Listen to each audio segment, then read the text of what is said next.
Welcome, everyone. This is the Inebriated podcast. It's your host, Sam C., and your co-host, JDot, one whole of the Soul Equestrian Collective coming at you, baby. Welcome, everybody. Here we have is another episode in June. A lot of things are going on, a lot of sports things, a lot of things are going on in the news, but we have here our special guest, Trey. Trey, how you doing? I'm good, man. How you been, man? Dope. Chilling. Welcome to the Inebriated podcast. Here we go. We're going to give you guys a lot of more episodes. I hope everybody got to enjoy the last two episodes that got just dropped. A lot of energy, a lot of guests. Game 6 of the NBA Finals. Toronto took the win. And here we are, baby. We're going to start off with a little bit of sports, man. I know it's really hot right now in the NBA, especially, since the finals just happened and they went straight into the draft. It's like they didn't even fucking wait.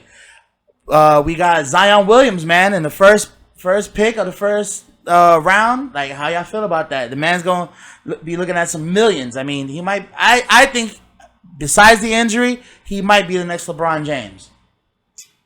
Any thoughts? Maybe a Sean Kemp mixed with a little Larry Johnson, I want to say. Okay, his playing style, but like as far as the franchising, as far as like the development, I mean, he's on the Pelicans for now. I mean, they're not going to let him go no matter fucking what. But let's say when his contract is up with the Pelicans, where do you think he's going?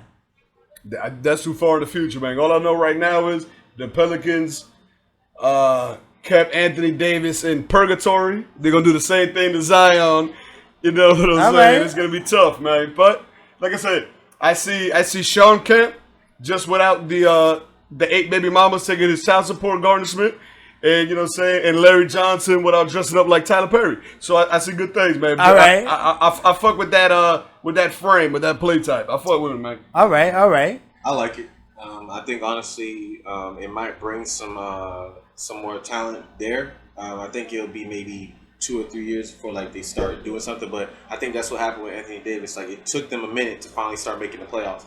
All right. I feel like they're just in a hard division, but I feel like people want to play with Zion. Like, he's just a fresh new talent. They like how he plays. Right, he's got that Derrick Rose feel. Like, I mean, other than the injuries right now, I mean, they got very similar injuries, but he got that Derrick Rose feel. It's like you see him coming out of the gate, fire in his eyes, slamming on motherfuckers, no pressure. Got a Shaq look to him. You know what I'm saying? Like, I see so much potential in the kid. I'm just hoping for bigger and better things because since the Lakers made that trade, you know what I'm saying, for Anthony Davis, I don't know, man. Lonzo Ball, they're trying to give Lonzo Ball, so much, fucking power over there in the Pelicans. Do you think that Zion Williams, Lonzo Ball, and the other guys are going to make a difference for the Pelicans?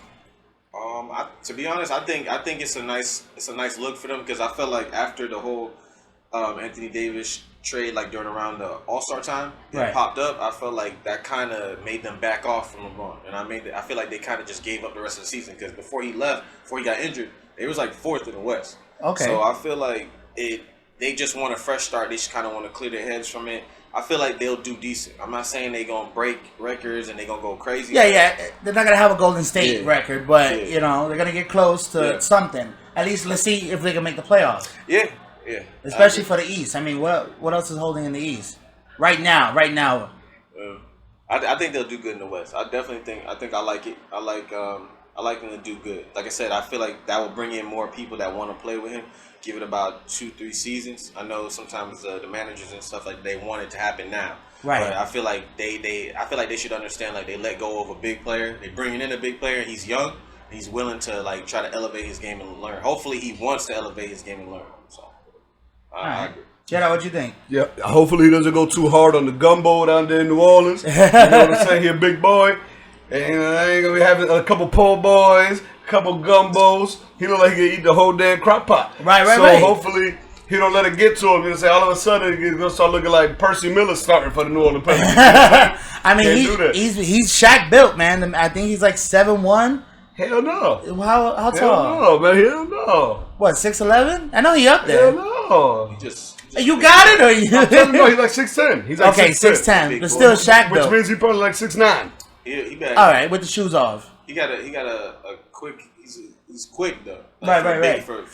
Agile. Right. No. Like his lower body strength is out of this world. Like when he was over there in Duke, they measure your vert. Right. Like he his lower body, his strength is so crazy, lower body wise, that he like was going over the machine. They couldn't even record him. They had to put the machine on something because he was jumping way too high. He couldn't calculate it. So the machine isn't even created to even assess his talent level, his natural, specimen. You can't even do it. Right. You know what I'm saying? So he is a one in a generation thing. But you got to be real.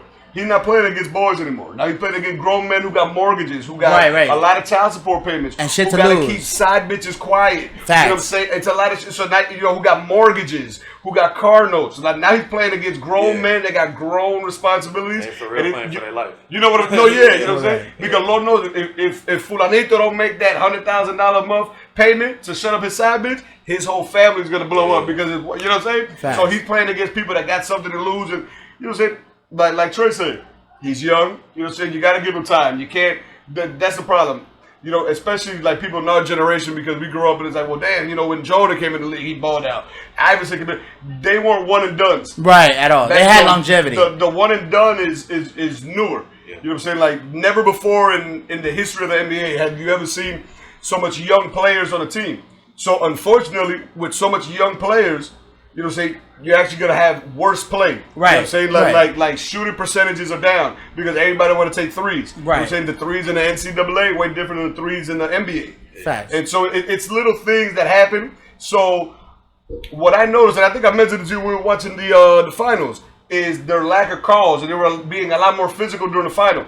So what I'm thinking which is good for for viewership. It's good for people that want to enjoy the game of basketball. We're not going to be able to take it back to the 80s and 90s, but at least we'll get a taste of it. So what I think is going on, because since they know about the physicality and the natural strength of Zion, I think that they were doing that to test the water, see what's going on, and maybe expand upon that during the regular season so he could really shine. So we might be able to see him be the rookie of the year, and maybe, depending, on health and how well he does, he might also be the defensive player of the year. Like, you never know. The sky's the limit with this dude, man. The sky's the limit. Let's see. Hey, Zion Williams, man. Shout out to you, bro.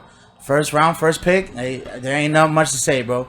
That Nike contract coming soon. Or actually, I was hearing something that somebody else was trying to sign him, or I think we were discussing with somebody else where he can possibly opt out of like a Nike deal and go an independent like a Shaq or like a Stephon Marbury and make his own shoe and be one of the first players to do it. Being a first round draft pick. I'm not saying it's a great idea. Man? I'm not saying it's a great idea. For what? Right. If I was him, I'd go for the LeBron $1 billion deal. Fuck it. For what? It's interesting because there's a lot of players in the league that have either they're with Team Under Armour, or Team Nike, or Team Adidas, and then you have some that they're with like other like foreign countries. Like Klay Thompson, he actually is with a deal that's I think it's either Japanese or Chinese, and then you got Wade too. He also has his own deal. Remember, at first he was with Converse, right, and then he switched over and got his own deal. So it's a few people in the league that they actually have their own like deals. I thought Wade went with Team Jordan. One time. He was at one point, but but he left. That was quick though. That was a real quick one, because at one point he was with Converse and he went to Jordan. But then he left and went to his own thing. Right, so, Lying or Lying, or I don't know how to exactly pronounce it. Please excuse me. Yeah, it's a few players out there that they're signed, but they're on like low key contracts. Like I said, Klay Thompson, he's on a low key contract, like with a foreign group. So it's sometimes it's I guess the way you want to go, because even I think Giannis from the Bucks, he's supposedly supposed to be getting a shoe. I think with Nike. So it's out there, but it's like, like you look at PG. PG got a shoe with Nike. And it's blowing, actually. Yeah. Like, it's really making noise. Like his shoe raw as hell. Yeah. His shoe raw as hell. And actually, that was the big ass, that was the whole slip problem up. With the Zion injury. Because that's how Zion got injured. He was wearing Paul George's. Right. The stupidity behind it, Paul George is a shooting guard. Why the hell you gonna have a number 4 wearing a number 2 shoe? It's not built for a person of that weight. Like, you know what I'm saying? Like, he's supposed to be having whatever shoes Anthony Davis is wearing is what he's supposed to have. You know what I'm saying? Whatever shoes LeBron is wearing. Right. You know what I'm saying? That's what caused the injury. So whoever he go with is definitely gonna be somebody that gonna, go with his body type, because they say that was the reason why Lonzo Ball was having so much injuries, is because that manufacturer, whoever they got to manufacture the shoes, was lowballing and doing shit out of fucking being cheapy. And actually, everybody that actually ordered can't even get them. a triple B whatever ball shoe, they actually had to resend out the orders because they switched the design mid order. That's actually true. You order one shoe, and then you got a whole different shoe. Right. That really happened. Yeah, that happened to the Dan Le Batard show. Shout out Dan Le Batard, Stu Gotts. You know what I'm saying? The shipping container full of frightened refugees. All y'all boys, man. I love that show. I love that show. All right. I model my shit after y'all. You know what I'm saying? I went to CSB just like Stu Gotts. Allegedly, I graduated. It all depends on who you ask. But yeah, you know what I mean? Now, no, but speaking about sports, because you know what I'm saying, Trey, he's a very humble, shy dude. You know what I'm saying? We knew each other since we was yay high. That's why, you know what I'm saying. That's my primo. That's it. Like, we family. We closer than how you can get. Tell the audience about actually your sport history and where it took you on your journey and shit like that, bro. Appreciate it. Yeah, I mean, I started young. To be honest, I didn't start really playing sports until probably like my 7th or 8th grade year. That was track. So I did track first. I'll never forget because I didn't go to the same middle school that was in my district. I went to a different middle school. So I would actually see my cousin like when I'm competing against his school. So track started at first, and then like I always been a fan. Like I actually learned about football just wanting to learn about it. Like I would watch it, look at all the different sports, and I was like, oh, okay, I can get into that. So football, I didn't really start getting into it or wanting to lift weights until maybe 9th grade year. Okay. So I'm not gonna sit here and say I taught myself, but I pretty much learned on my own about football, the ins and outs, just watching it. Shout out NFL 2K2. Well, I was gonna say, have you ever played football before your high school career? Nah, unless you're talking about kill the man with the ball. Right, okay, like play yard shit. Yeah, okay, on the block. Yeah, so but no Optimus League. Nah. Yeah, to the grass. Right. But I never really got to play any organized sports at a young age. That was just not my thing. We had really bad knees and everything, so my mom was not really big into that. Real religious family, so I didn't really start doing that until I got to high school. So when I got to high school, that's when I just really started to like say, you know what, I'm gonna try. And I mean, I made it to at the time it was called Mount Union College, but they have upgraded now. They're University of Mount Union. So shout out to them. It's in Ohio Alliance. Little known fact, for anybody, you know what I'm saying, who followed that kind of thing, because that's a what is it, D2, D3? D3. They actually got the record. And no, I ain't looking up on my phone, I'm texting my dog. They got the record where they, for the most points ever scored in the NCAA. What was that? I believe they put over 100. Yeah, it was like, we put like, it was like 70 something.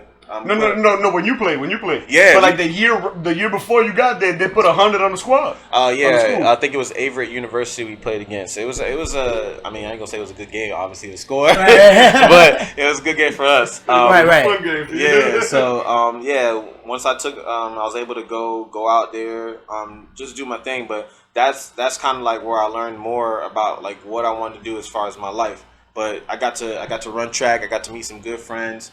I got to play sports, so I got to enjoy like the actual like college life, you know, and I got to enjoy like collegiate sports. So it was good. That was my next question, actually. Like, I tried to go to college, and actually, I went to a local college, so I actually didn't get like an on-campus experience.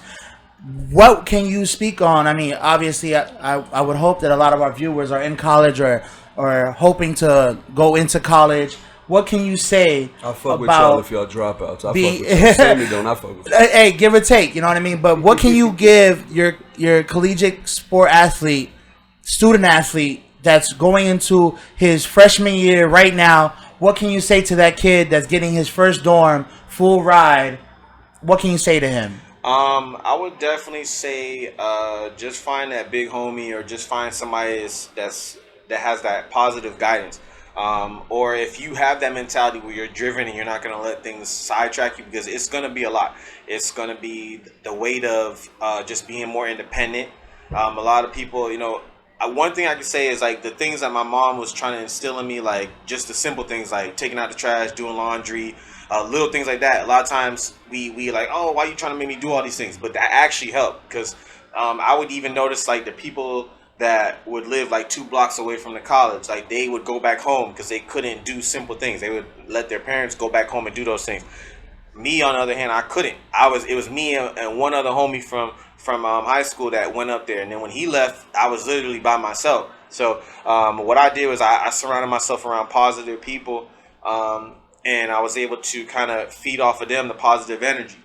So just I always also had a mentality too, like I just want to succeed. I want to do positive. So for those who don't have that mentality and you want to work on that, or you're trying to get better at that, try to surround yourself around positive people.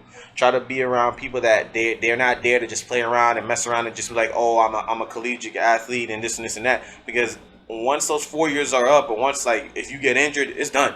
Right. You know, so you can't just look at it as like, oh, this is it. Like this life is gonna last forever. It's not. So getting a big homie or a mentor, mentor, just being around somebody positive, just trying to feed off of that and trying to stay focused. Because like I said, you'll get sidetracked by the girls or the guys or just the fact that your people look up to you because of the school you go to. There's some people that go there and they don't even know who you are. It's funny times I went there and people are like, oh, you go to the school, I didn't even know. They're not paying attention to that because they focus on what they got to do. Some people got to pay out their pocket. Not everybody get a scholarship. Not everybody get partial scholarship. Not everybody get no grants or anything like that. So you out there working off the muscle, it's really just trying to stay focused and, just seeing it through. So. Okay. And now that you've come out of the collegiate student athlete aspect, now you're into the real world. How has that experience transitioned into your real life? I would still say, like I said, I think I came up in a mentality, or I came up in a household where that it was just like, look, you got a goal, or you have these tools, these assets to help you to try to be a better person. So now that I'm an adult now, I realize a lot of the things, especially sports help me because you can work as a team, but it's also, you got to carry your own weight. You got to carry your own load to produce, to progress in life. So now that I'm an adult now, it's like I'm using these tools. Like I said, a lot of these simple tools that we frowned upon or we felt like, oh, we shouldn't be using. Right. It helps me now. So just time management, discipline, decision making, working with a group, being cooperative, team building. These are the things that are helping me. So that's why I say, I told you earlier, so I appreciate you just having me on here because like I've seen it from afar and I've seen things that have helped you guys to get better, or I've seen things that have helped you guys even with just working with the podcast and whatnot. So the simple tools that we feel like, oh, don't help us, it definitely helps. It definitely can push us forward. So that's what's been helping me. Just like I said, the discipline, the team building, the micromanagement, the time management. So they're all transitional traits, you would say. Okay. No, that's what's up. And and I do appreciate you coming on. And actually, I want to get into that now. What you do and how you live, as far as what you actually do community work with local community groups that really make a difference. So if you don't mind, if you would like to start, like what do you exactly do, and if you'd like to explain it to the people. Yeah, definitely. So I'm what is called an outpatient therapist. I work with children and families. I work with individuals who are trying to improve, just having a better control on their life, if they're dealing with substance issues, if they're dealing with mental issues, dual diagnosis is what we call it. So I do a lot of things. Basically, I wouldn't say I'm a social worker, but I'm in the community.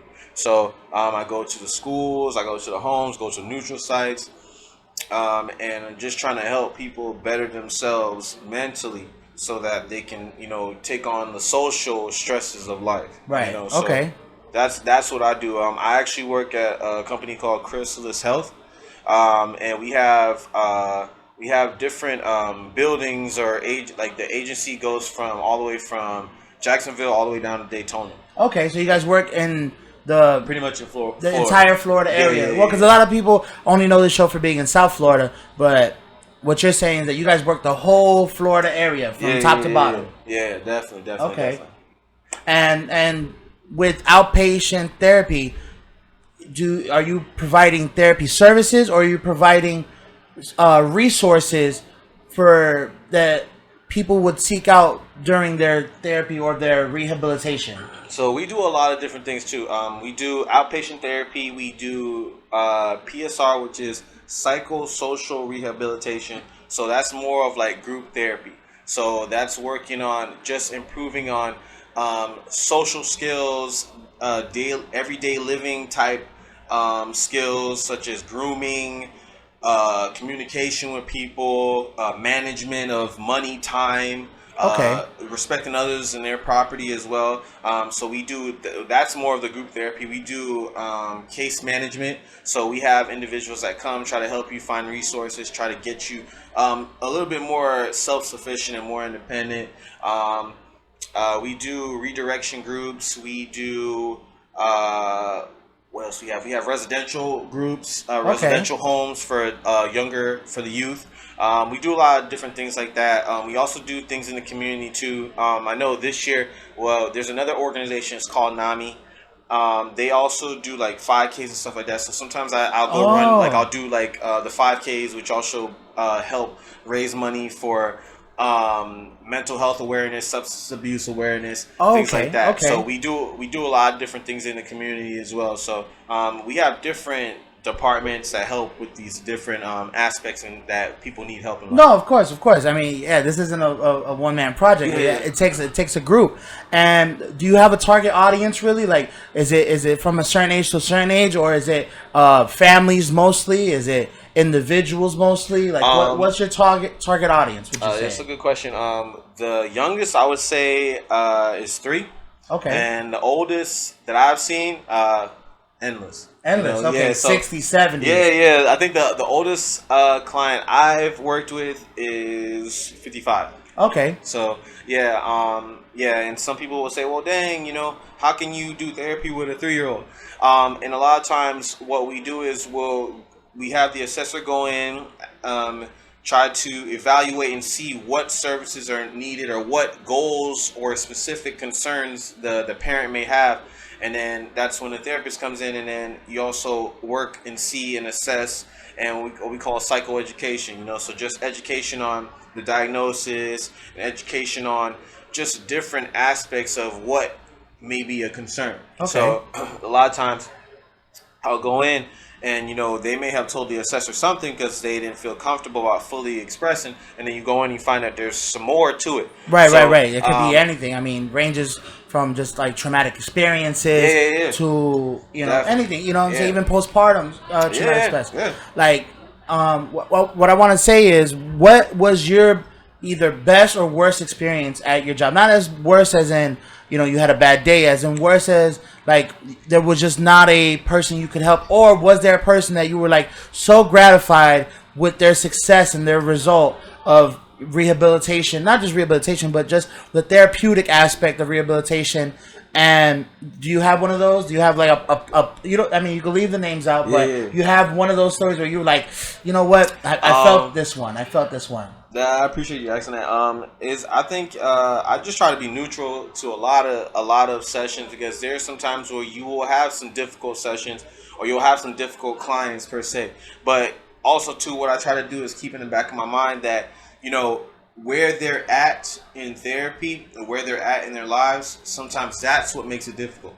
So it's not always the fact that this person is a difficult person. It's more so that where they're at right now, maybe they're not ready, willing, and able to want to try to change or progress. So a lot of times I'll go in there, and I'm human. There's times I'll be like, oh my gosh, I can't stand this client or this and that. But then I have to, take a deep breath and catch myself and be like, man, where they're at right now, and I see their surrounding and their environment and how much support they have, I can empathize, because a lot of times we get confused with sympathy and empathy. So I can empathize. I can see that why you may be feeling frustrated. I can't put myself in your shoes, but I can see why you may be frustrated because your guardian is not showing support, or the environment you're in is not bettering you. But a lot of times too, we also have we can help ourselves. So a lot of times when we don't help ourselves, then we're not going to see the change. Or if we don't have patience enough to wait or try to be tolerant of things and see it progress, we're not going to see the positive results or see any type of change. So for sure. That happens a lot. I mean, I've had a few sessions. I've had a few clients where, you know, I'm not gonna lie, I boo-hoo cry when it's time to discharge them because it's a successful discharge. Right, success story, and that's what I wanted to get to. Like, I've had a few like that even this week. This week, I've had to this whole month, to be honest, I've had to discharge a lot of people because you know, it was a bad discharge. It was a successful discharge. You know, they didn't really need the services at this time. Okay. And you know, I'll get a text, or sometimes I even get texts or calls from sessions that I've had in the past, years back. Okay. And they'll be like, hey, such and such is doing good, or, you know, I just want to let you know that such and such is graduating, or such and such is doing this. Okay. And so like almost like a testimonial. Yeah. Okay. So that's what's it up. makes me feel good because like the type of work I do, it's not like certain jobs where you see the instant results. Right. Sometimes I don't get to see the results because once I'm finished, I'm done. Boom. I don't stay in your life. I don't check in with you. You know, hopefully they check in with you. Yeah, a lot of times they'll check in with me, or a lot of times what our agency does at Chrysalis, we have a department where they check in with the clients just to see, well, hey, how's everything doing, or how's everything been since you've had such and such services. Okay. And sometimes you'll hear the stories, or even during like sessions, not during sessions, but like throughout the period of having services.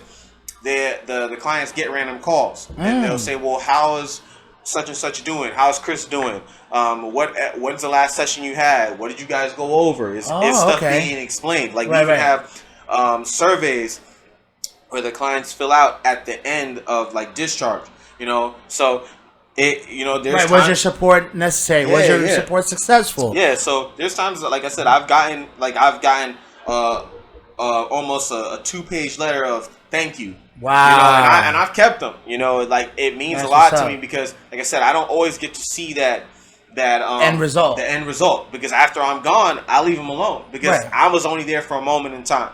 You know, and then there's times where I've had unsuccessful discharges. You know, so it's because, you know, maybe at that moment in time, the services, maybe you needed a higher level of care, or maybe you weren't, like I said, ready, willing, and able to do it at that time. Because there's times where people are just, their life is so hectic or so busy, their management skills are not at where it should be, and they're like, I can't do this right now, and I respect it. Right. You know, and I always tell them, hey, look, if you can't do it right now, come back. You know, that's the thing. The door is always open. The door is always open. You know, so there's times I've had some sessions, like I had probably a session last week where it kind of hurt my heart because the child would have benefited from continued services, but their mentality at the time was, this is boring, I don't want to do this, and the guardian at the point was, you know, they were done, they didn't want to try anymore, and it bothered me. And then there's times where I even told JDot. I'll beep it. Go ahead. I told JDot, you know. JDot, I told him it was just one kid. I had to tell this kid, you know, at the point I was like, look, when it comes to the customs and the cultural background, you're gonna hit a certain age, and your mom's gonna be done with you. Facts. I'll never forget when the mom finally told him to his face, and he turned around and looked at me because I was there the day she told him that. Oh, like, you were in the room. Yeah, I was there. In the room, man! And I looked at, and the mom was like, "This is it. You know, once you hit 18 in a few months, like it was like 3 or 4 months before he hit 18. You're done. You gotta go. You messing up my marriage. Blah blah blah." Ooh. And I'll never forget. Kid looked at me for the answer, and I'm like, "Do you remember?" And he cut me off, and he's like, "You told me 2 years ago this was gonna happen." Okay. And you know, kid's doing good now. He went to I think he went to the Navy. He came back. He's doing a lot better, you know, and that made me feel good. He didn't have to bring that to me. He didn't have to tell me that, but he brought it to me and was like, "Look, man, I'm doing better. I struggled. I did what I did. I shouldn't have did these things, but I've learned from it, and I appreciate it because you were there to show me that. Right. You were there to show me the coping skills, and you were there to show me some things." So. No, let's take a shot to that. Oh, I mean, definitely. We're definitely, success stories and unsuccessful, but have potential stories. No, that's right. Because sometimes people don't realize the impact that you make in somebody's life, no matter how small of a time you spend with them. And sometimes that's all people need. Salud. God bless and bless God.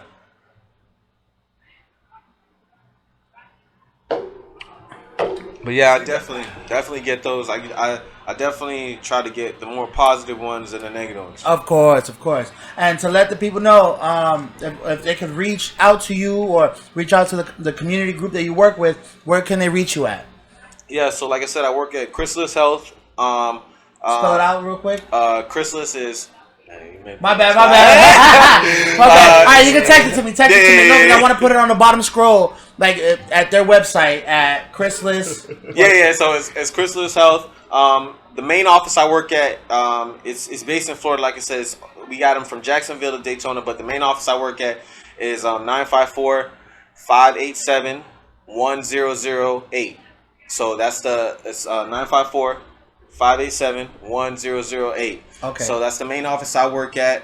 Even if you contact that office and you're in a different area of Florida, like I said, we got them from Jacksonville all the way to Daytona. So right, they can find a resource in your area. They can find the resources, or even if you Google it, one in your area, there might be one around you. Okay. So yeah. Do you have a personal extension that they can reach you at, or can they request you? The thing is, like, what we do is like by zones. So my zone would be more so in this particular area. So the South Florida area, most likely Broward by counties. So if they were in Jacksonville, unfortunately, I wouldn't be able to help them. But there's probably another qualified therapist. There's another Trey in the hopefully area, Jacksonville area. Okay. Definitely just reach out to them. Like I said, they have other resources other than therapy. So, reach out to them. Okay, that's what's up. And thank you for giving us that. Yeah, the number and the website will be on the bottom scroll as soon as I make this episode.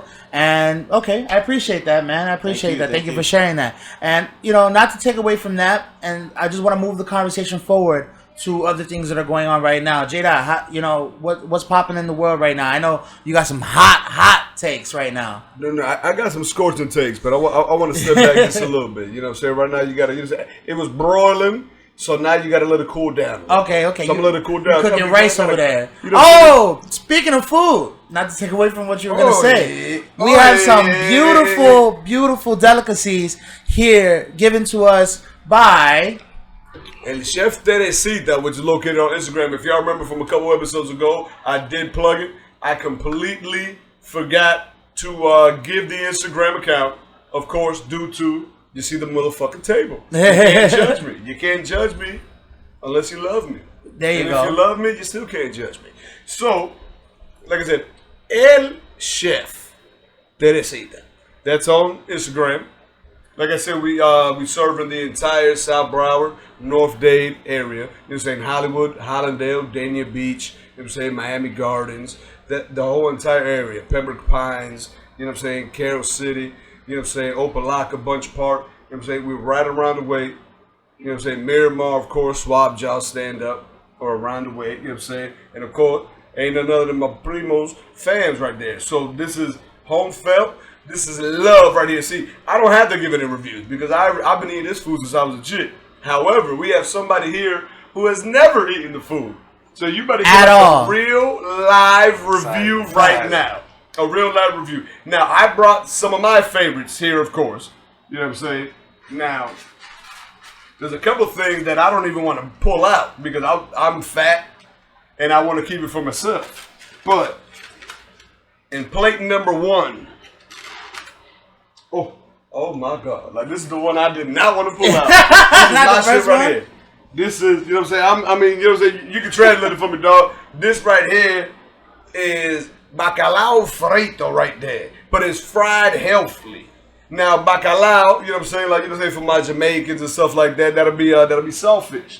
Salted fish, yeah. Yes, saltfish. That'll be saltfish. Salted fish. Well, I mean, that's what it is. Yeah, saltfish, yeah, but it's saltfish. That's good. That's all that matters. No, but you didn't hear no Jamaican call it salty fish.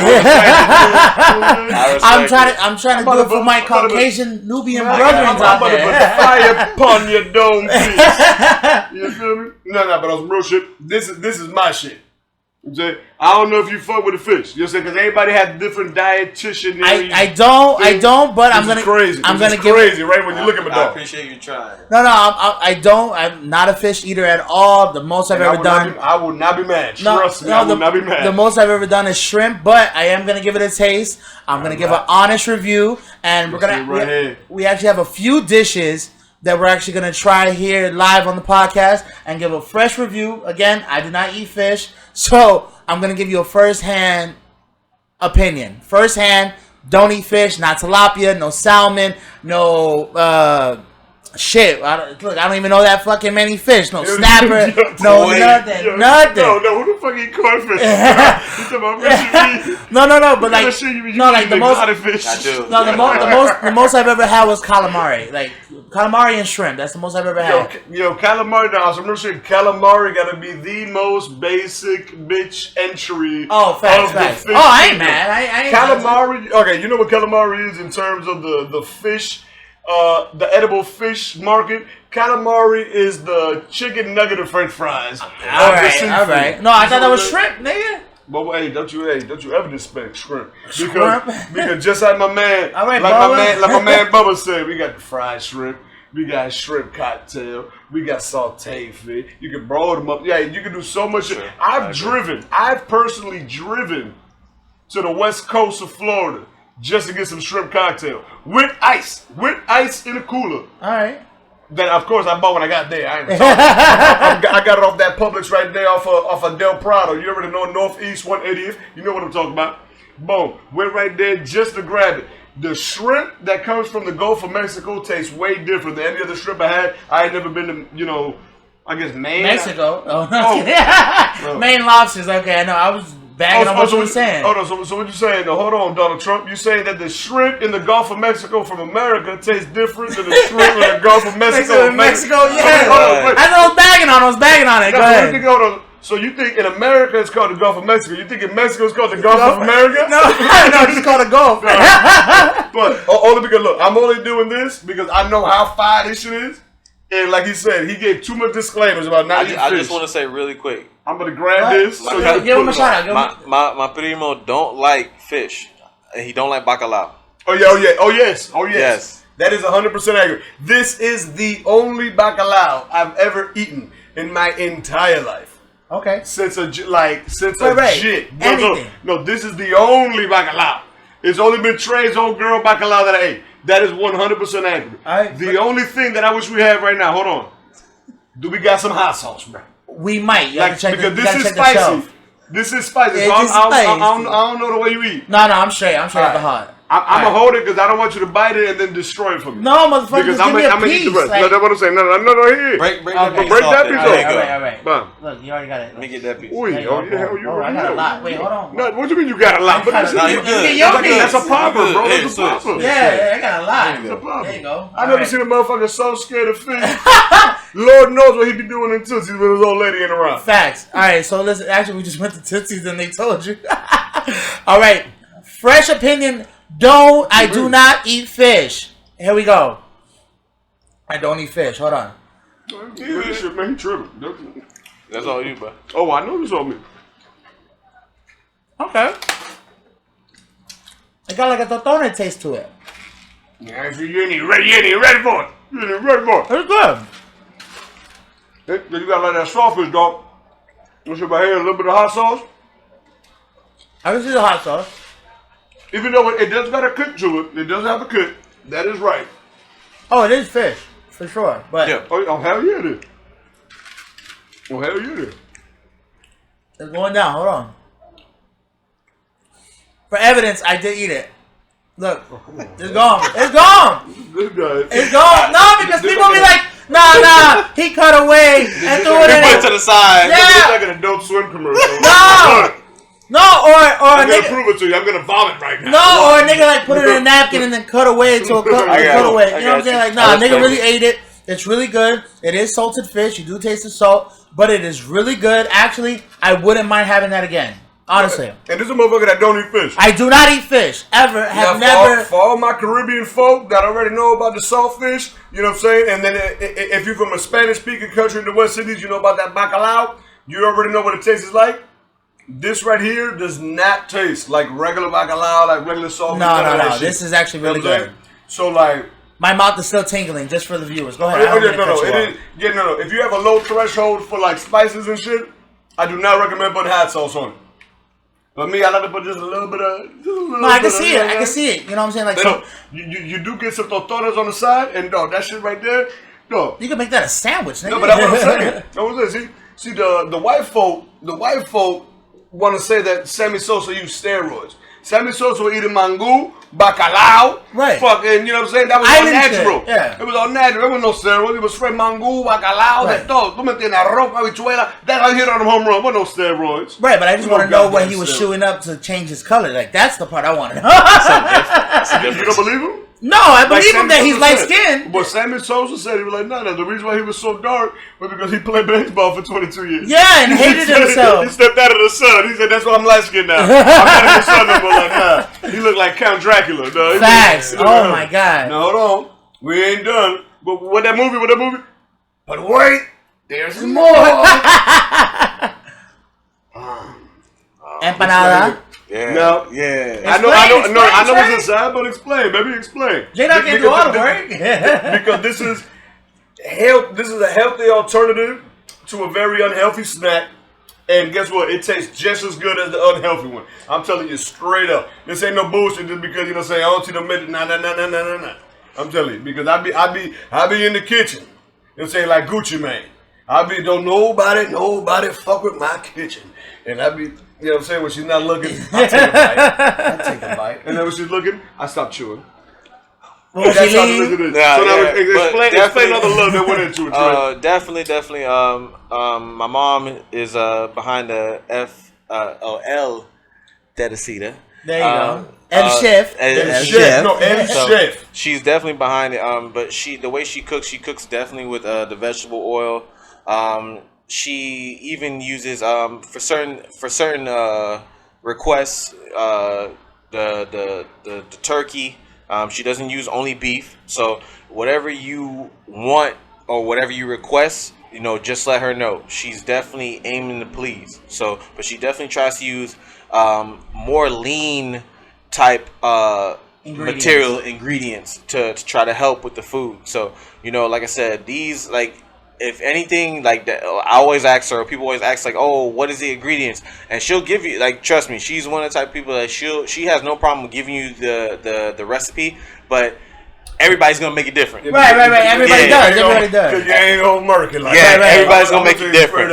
Right. You ain't gonna murk it like that. Everybody's gonna make it different, but she'll tell you she aims to please. She loves to try to make everybody feel good, make the food taste good. So she'll tell you, she'll make it with love. Right. That anytime you ask her, that's the first thing she'll say. Oh, I make it with love. I make it with passion, and she does. So the empanadas that she made are me. Like I said, one thing, anything that she's made, and I don't try to be boastful about her or try to say oh, my mom is the best cooker, but even with the bacalao cakes, fire. I personally don't eat bacalao. I hate the smell, but the way she cooks it, you don't smell it at all. And I'm not a big beef type person or pork type person, but when she makes griot and she definitely makes, like I said, griot, she makes a lot of different things, it tastes good. And you'll be like, I don't really eat this, but then when you eat it, you'll be like, you know what, I don't really eat this, but I like the way it was made. So would you call her style of cooking Pan American? Not just from Panama, but Pan American as far as you get a taste of the Caribbean, as far as Jamaican, Haitian, Bahamian, and then you also get a taste of Dominican, it's a jump of all Caribbean nations. But since Panama's on the other side of the fucking world.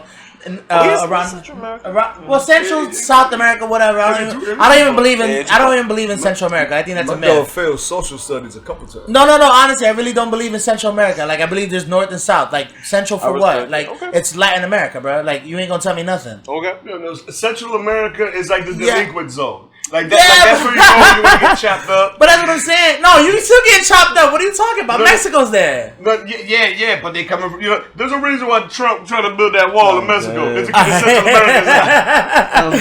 I'm just saying. No, because a lot of people don't understand that Panama is actually a territory of the United States. Not no more. Really? Okay. My bad. No, they gained their independence. Ironically enough, but when they built the Panama Canal, the United States controlled it for decades upon decades upon decades. Okay. The very first year that Panama had complete autonomy over that motherfucking canal, they made more money in one fiscal year than they did during all the decades when America had it. Which mean what that mean? America gonna do you the same way that dictator gonna do you. Facts. So you know what I'm saying? So who do you want to deal with is in response to your country. Who would you rather deal with? A motherfucker that look like you? Or the motherfucker that just coming in here to loot your shit. Right. Because remember, the only reason why the Panama Canal exists is because you'd have to completely go around an entire continent just to get across. If you want to get to a certain side of, you got to go to the other sea. Just to get to the other sea. You got to start going all the way down. Right. There ain't no other way across. You know what I'm saying? And you know, we muscled our way into that shit by just being like, you know what? We're just gonna kick your ass and we're gonna build the shit. I believe it was Teddy or no. Shout out the greatest president that ever existed. Yes. It was Teddy Roosevelt. Okay. And yeah, he went down there and said, yo, this is mine. This ain't y'all's no more. Yeah. Build the canal. But hold on. Not to cut you off, my brother. Not to cut you off. No, you know it. We're getting a little off topic. Now, the contents Pan of the America. Turkey, correct? Yes. So it's definitely ain't no pork on our fork, man. Praise due to the Most High. So for those who, like I said, we do cook it if you need. True. So just like my primo said, if you want it preferred, anything that you feel like it should have beef in it, my mom usually does it with turkey. So even with lasagna, you know, a lot of times people say, "Oh, it's gonna taste different," but the way she seasons and cooks it, you wouldn't even notice until someone said, "Oh, that ain't regular beef. That's turkey." Right. You know, facts. so it's just like I said, it's made with love. So we're gonna try them out right now. Now, live. Never eaten before. No lie. Never tried before. My dog ain't never tried because every time I used to come before we were doing the podcast, every time I used to say I had some of the empanadas and I had some of this and that, I would always eat them before I got here. Yeah, it was Max before he got here. So, no lie, I'm not even gonna lie to you. So I'm giving you and I also, by the way, after the podcast is done, I got 25 pounds of mangoes in the trunk. Like, no lie. Who mango tree you robbing? No. Oh, you got the mango tree in the back. No. She slapped me with 2 bags. Like, here, take them. Like, right. Mango bags. You get mango before bags. They land on the floor. Yeah. With bro, everybody gets mango. No, literally. You get a mango. You get a mango. All right, that's what's up. According to a chopper, that's what? That's damn near about what? How many keys? About 60 keys. 2.2 pounds of mango. Each mango is probably about 2.5. These are all jokes. All jokes, alleged. So look, bang. This is the first time a dog ever tried. Ever. Well, I'm gonna just take a piece right now because we filming. Fat boy. Thank you. You know I ain't want to. And this is. I know. And as you said, you I just want a piece. No, I just want a piece. True. People want to try. He's tripping. Listen, again, this is a first review. Hold on, man. And this is turkey. Let me reiterate for everybody. This is turkey, not beef. Even though it's brown, it's turkey. So we're going to give it a fresh review right now. We're going to be as lean as possible. You know what I'm saying? For the most high. Health is wealth. You know what I'm saying? You ready? Got it. 1, 2. Oh, he in there. Go ahead. My bad. I don't feel bad because, I know you're going to want to eat more of it. I'm telling you. Because it don't even taste like turkey. Until the itis hit you. That shit gonna hit you like Deontay Wilder. What's going on? That is really good. I'll finish it off camera. But that is really good. That shit about to be around. No, that is really good. Your shit gonna be the one on the left.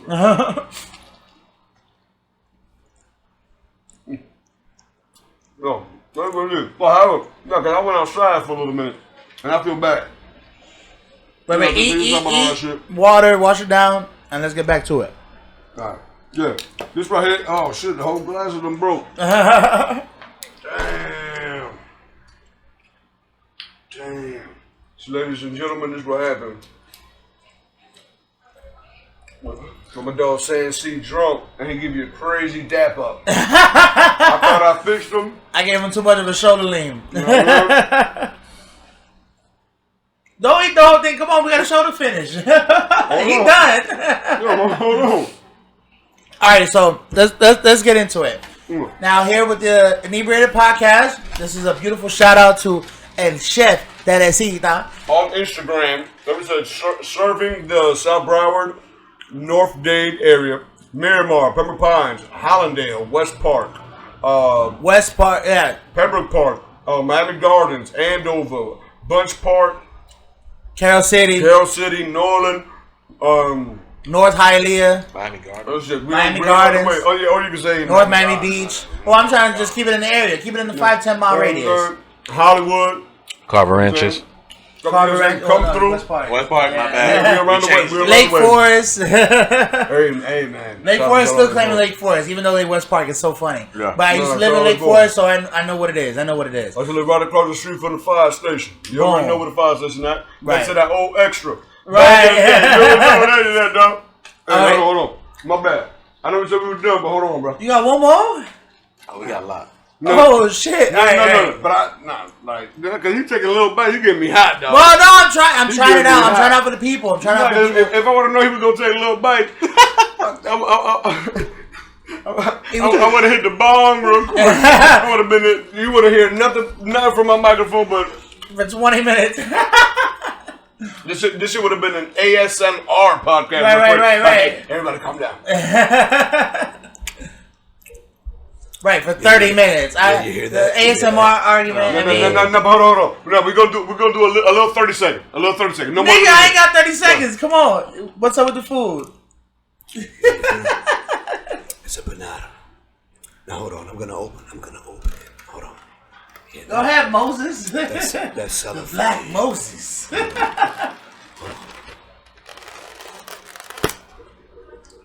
Oh no! That'll keep from myself. Only one like you. He don't want to even share that one. No. Come on. Alright, I'm open the other one. Dun. It's right here. Oh my God! You ever know this? My girl. Well, you know what? It's summertime down in South Florida, so it's mango season. Okay. So for those who like the mangoes, my mom also does. The chef also does mango bread. Oh wow! Okay. So I know some people like the banana bread. She does that as well, but banana pudding. Yeah, banana pudding. But she's been blessed to have a mango tree, so she's like, let me switch it up. So she's done the mango bread. So and this is JDot got a few slices. Take the little one. Okay, well, you don't need a piece. JDot got 2 slices, so he wanted to share that with us. All right. First time, ladies and gentlemen, and now how I can describe this is okay. There's some, I don't know what is that, grape? Is that so it's got some cranberry in it. Cranberry, okay. Yes. Just letting. This is first time, people. First time, and I mean it looks delicious. Cranberry, I fuck with cranberry juice. If you have nut allergies, don't eat it. Okay. By the way, I got nut allergies. Yeah. Letting y'all guys know. But also, you say whip request as always. Yes. You know what I'm saying? If you got nut allergies, let motherfuckers know. It will be taken out. It can be made special request. So please, we'll be letting you know right now. First time ever, people. Here we go. Oh my God. I hope that's a good. Yeah, there you go. My bad. There you go. He said, "Oh my God." I had to leave some suspense. Yeah, there you go. I appreciate that. My mom definitely appreciates Go that. ahead. My mom definitely appreciates that. Like I said, the first part of the recipe is always made with love. So my mom she was definitely hyped to just know that you guys are going to be promoting it and showing it off. So she definitely thanks you in advance. She was excited. That's probably why JDot got some extra stuff. Right. That ain't none of your business. No, he came in with like 5-6 plates, so I knew today was gonna be an interesting day, and I'm glad for you bringing this along and for me to experience this because a lot of this is self-produced and self-edited and everything. So believe me, to get things provided to the Inebriated podcast, it's always with love, man. It's always with love. So thank you, Trey. Thank El Chef Teresita. You can follow them on Instagram. Check out all their dishes. You can contact them if you want anything special requests to be made. And here we go.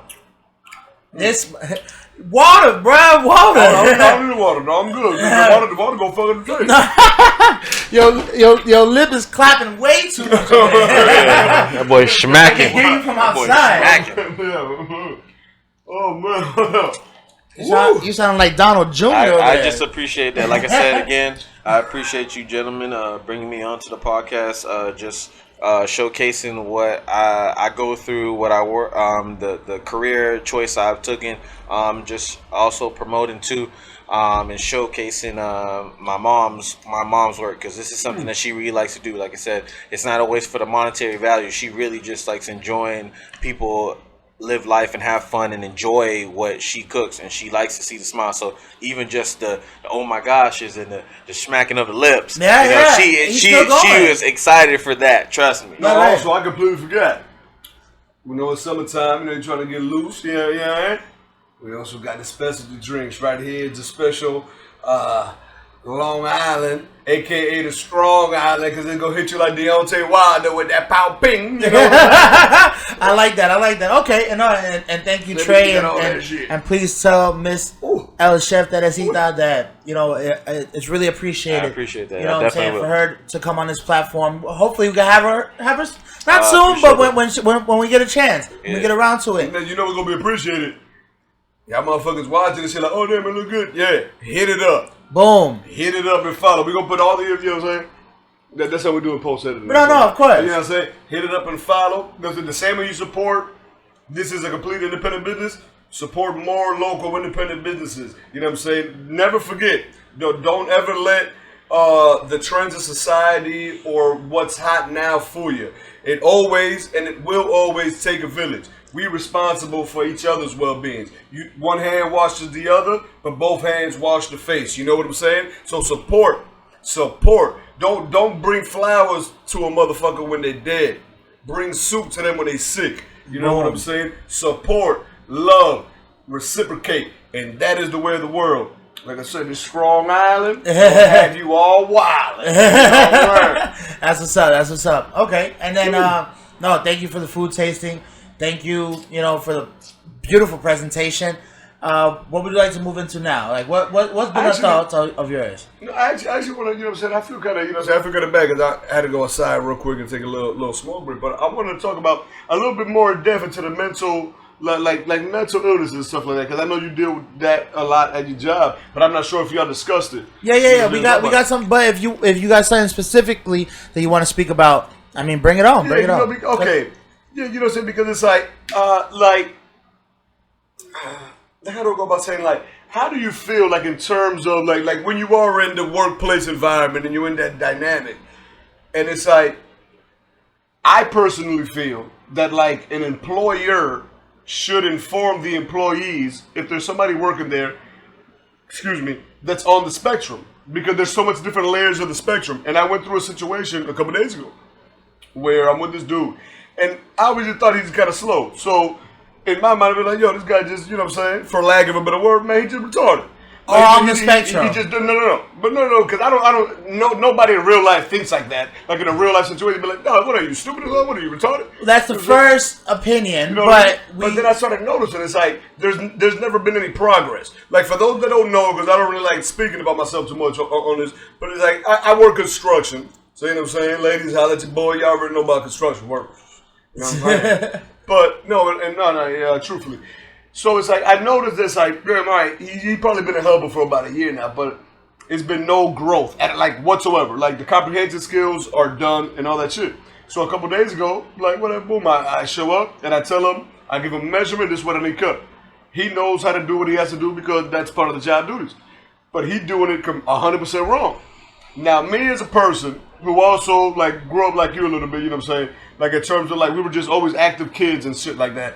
So it was just like, hey man, you don't know what the hell you're doing. Get the fuck off of this machine. I'm gonna show you how it's done, bro. Nah, I don't know how to do it. Like puffing his chest out. And so I'm just like, no. Did you do this and that? Yes. Then you don't know what you're doing. Get the fuck off. So basically, I got upset at the insubordination. And I told him, hey, you know what? Get the fuck off my job site. So like he's mumbling under his breath, and I'm just trying to follow him, just trying to talk to him as a man. Because I've been in a situation when I was a helper. And I get pissed off at the foreman and stuff like that. But I would always talk and see it. Then say, if I see I'm in the wrong, I apologize and whatever. So he's walking down the stairs, and I'm just following him, trying to talk to him.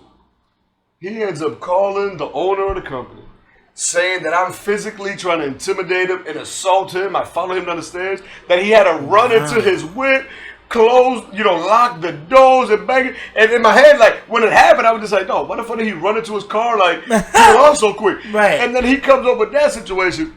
And I'm starting to think, like, I feel bad for calling him retarded. Because I called him retarded one time, and he got really upset. Like, man, don't call me retarded. I fell out of a window before when I was a child. Okay. So, you see what I'm saying? No, so you got some ground-breaking evidence here. It's hard. To answer your question, I think the most important thing is to just try to learn about yourself. Right. So a lot of times, I feel as males, we don't try to tap into the feelings and emotion aspect of ourselves. So a lot of times we'll kind of just brush it off, or we'll once we get this sensation or this feeling or this thought, we think like, oh well, nah, it ain't that. It's because of this. And when sometimes it's really just trying to understand yourself. I was trying to talk to actually earlier today. I was working and I was talking to a young gentleman about that as well. Because a lot of times we don't try to take the time to just learn about ourselves. And the young gentleman made a comment about he called it his social bar. So he's like, when my social bar is filled, I know that I need to not be I need to not be around a lot of people, or I need to just kind of back off, or I've had my fill of being around people. Okay. I need to have my own personal space at the time. And I think it's important to just learn about your tolerance level, your patience level, how much you can take, understanding that people who don't understand terminologies or certain verbiages or certain word usage, that they may say, just like you said, retarded. Like, that was how we said it in the olden days. That's how we said it back then. Right. Now we may say mentally challenged, or we're working on social cues and things like that. So when we understand that not everybody's going to be understanding of that, then we can at least better prepare ourselves for when it is thrown at us. So for him, for the gentleman that you work with, he may have heard retarded, and it may have what we call triggered him. Right, completely. In that situation, no. Like when I called him retarded was when the first day we worked together. I just said, like, what are you, retarded or something? And when that happened, I never did it again. I said, damn, maybe there's something there. So what you're trying to work on is employee-to-employee relations, dealing with somebody that's possibly on the spectrum. That's what he's trying to say. That's what I strongly believe, because what I see is there's no progress, as in, like, you're not retaining any information. Mm-hmm. You're not comprehending nothing.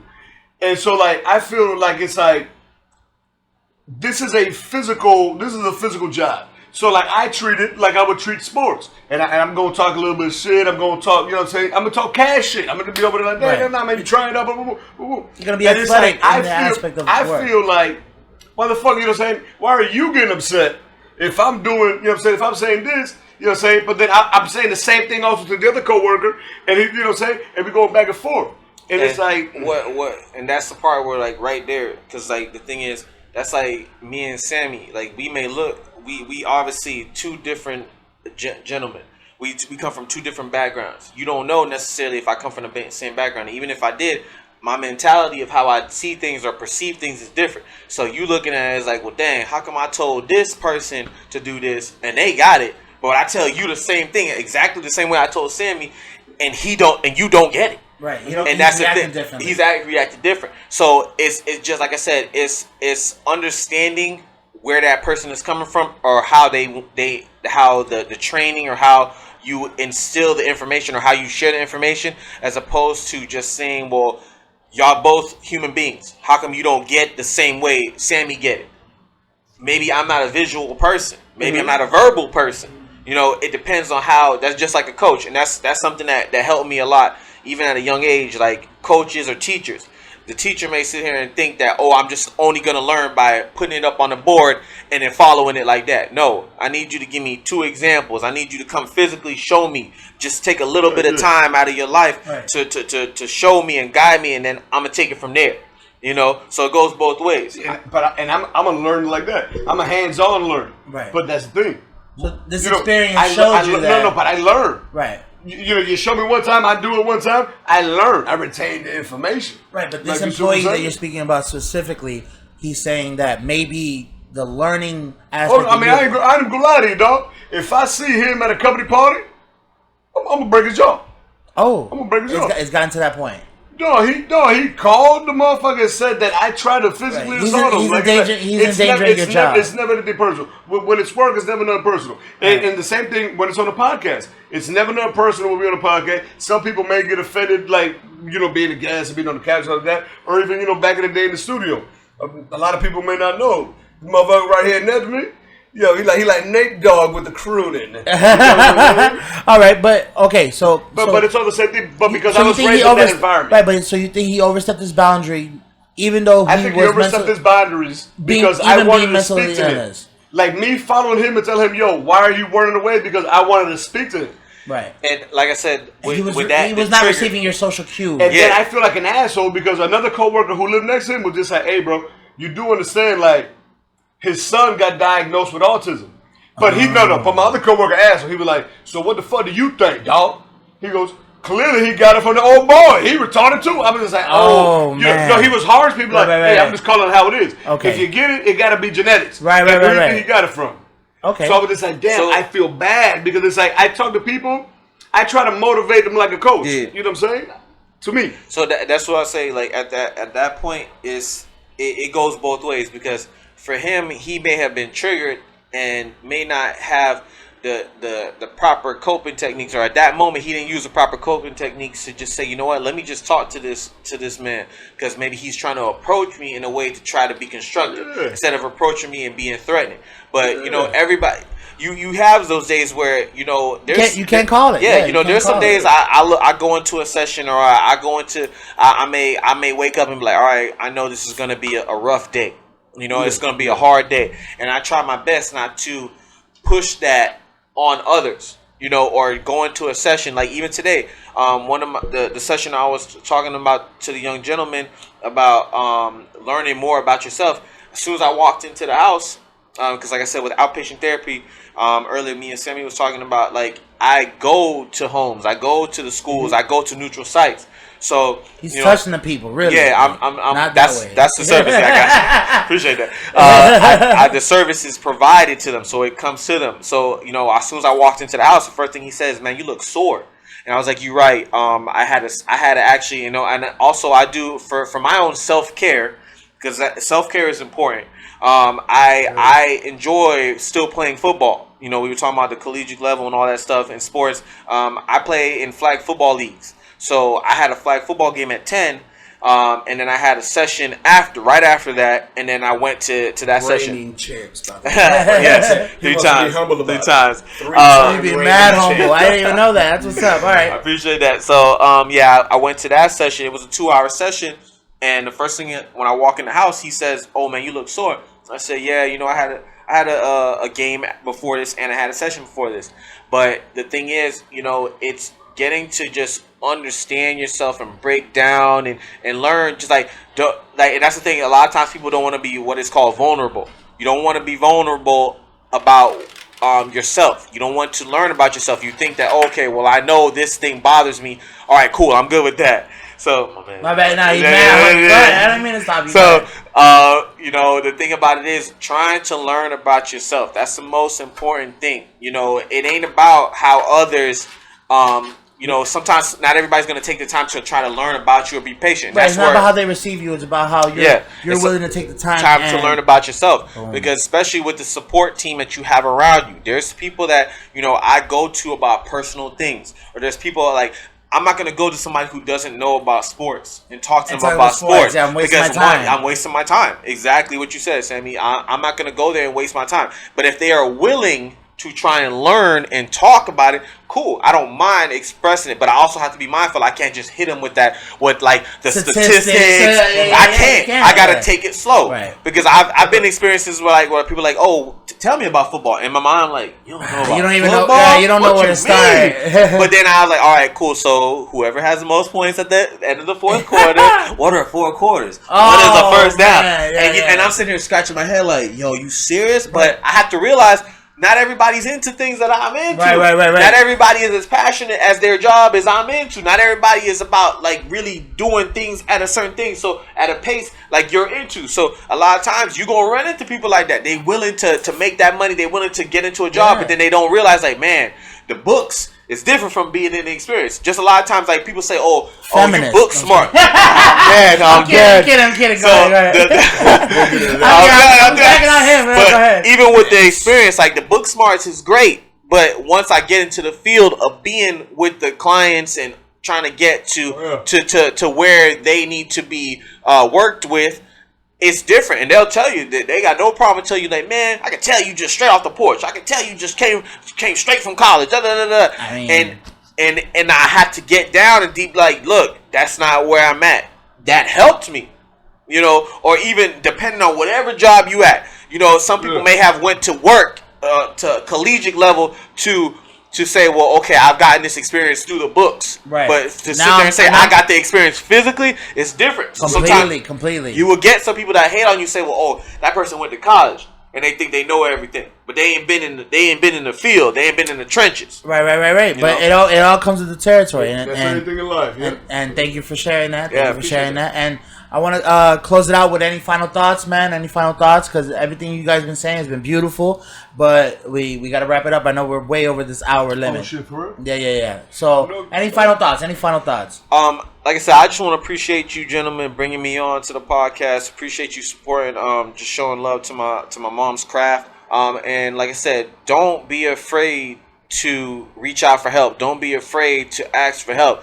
There's love in different areas, but we want to have that positive love. We want to reach out to the positive people that want to help us. So, like I said, Chrysalis Health, 954-587-1008. We're all up and down Florida. And just guys like this, gentlemen like this, is what really makes me feel good. Like I said, I just really got to know Sam probably like last year, but Facts. Cool dude. You know, can't take nothing from him, and I appreciate him just being accepting of me and me being accepting of him. So I appreciate that. So, you know, that's what I have to say. I appreciate that, man. Boom. And JDot? Yeah, I mean, nothing too crazy to close off with, you know what I'm saying? The Soul Question Collective is getting ready to launch, you know what I'm saying? It's taking a little while, but the Barry Blanco and the Thug Unlimited Orchestra will be coming soon. But I want to touch on two little things. And what I want to talk about is convenient